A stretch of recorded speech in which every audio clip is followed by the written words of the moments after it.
Hello everyone, welcome to another episode of our podcast. Today we have the following story, an encounter with a stranger that I'll never forget. Are you ready? Let's go.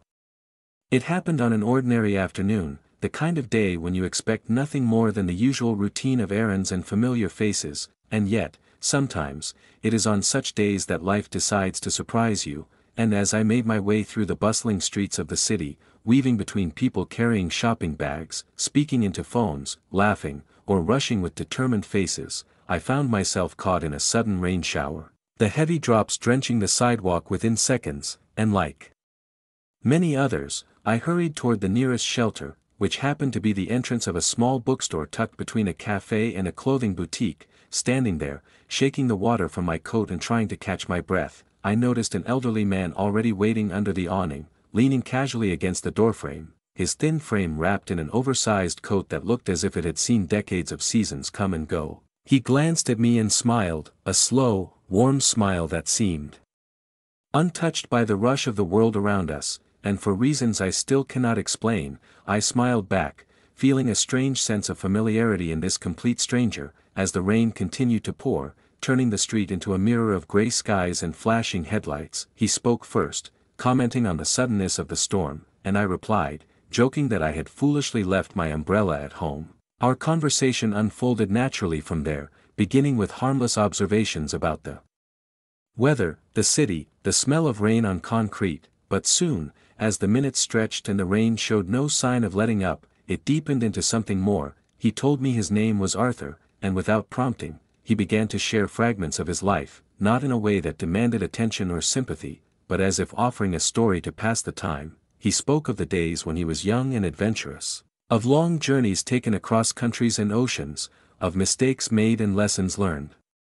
the hard way, of people he loved and lost and sometimes found again, and as I listened, leaning slightly closer to hear his soft, gravelly voice over the rhythm of the rain, I felt the edges of my own world expand, filled with images of places I had never seen and emotions I had only brushed against in my limited experiences. When he paused, I found myself sharing too, surprising myself with how easily the words came, telling him about my own uncertainties, my fears of making the wrong choices, of wasting precious time on things that didn't matter, and he listened without judgment, nodding thoughtfully, as if he understood not just the words but the deeper currents beneath them. Eventually, he said something that has stayed with me ever since. He said, "You can't live your life measuring every step, fearing every fall, you have to let the path shape you as much as you shape the path." And in that moment, standing there with the rain soaking the world around us, those words pierced through the noise of all my overthinking, offering a clarity I hadn't even realized I needed. We stood there talking for what must have been over an hour, though it felt like mere moments, until finally the rain began to lighten, the gray sky softening to a pale silver, and people started to move back into the streets, unfolding umbrellas and resuming their hurried lives. Arthur checked his old wristwatch, smiled again, and said he had to be going, that he was meeting someone important, though he didn't say who. We shook hands, his grip surprisingly firm, and he wished me well with a sincerity that felt like a blessing, and then he turned and walked down the street, blending into the crowd until he was just another face among many. I waited a moment longer under the awning, feeling oddly rooted to the spot, reluctant to let go of the connection we had shared, a connection that, though brief, felt profound. And then I too stepped out into the damp street, the puddles splashing under my shoes, carrying with me not just the groceries I had originally set out to buy but something much more precious, a lesson wrapped in a stranger's voice, a reminder that sometimes the most unexpected encounters can teach us the most essential truths about living, about letting go, about trusting the journey even when the destination is unclear. In the days and weeks that followed, I thought often of Arthur, wondering about his life, the adventures he had hinted at, the people he had loved,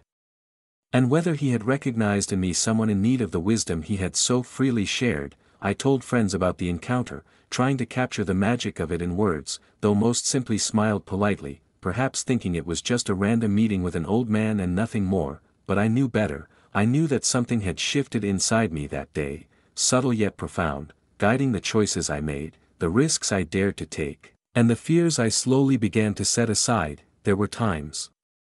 when doubt still crept in, when the path ahead seemed too dark or too steep, and in those moments, I would remember Arthur's words, hear them in the quiet of my mind like a steady hand on my shoulder, reminding me that life is not a straight line to be measured but a winding journey to be lived with courage and openness, and that knowledge has made all the difference. It made me say yes to opportunities one might have otherwise avoided. It made me trust people even when trust felt risky. It made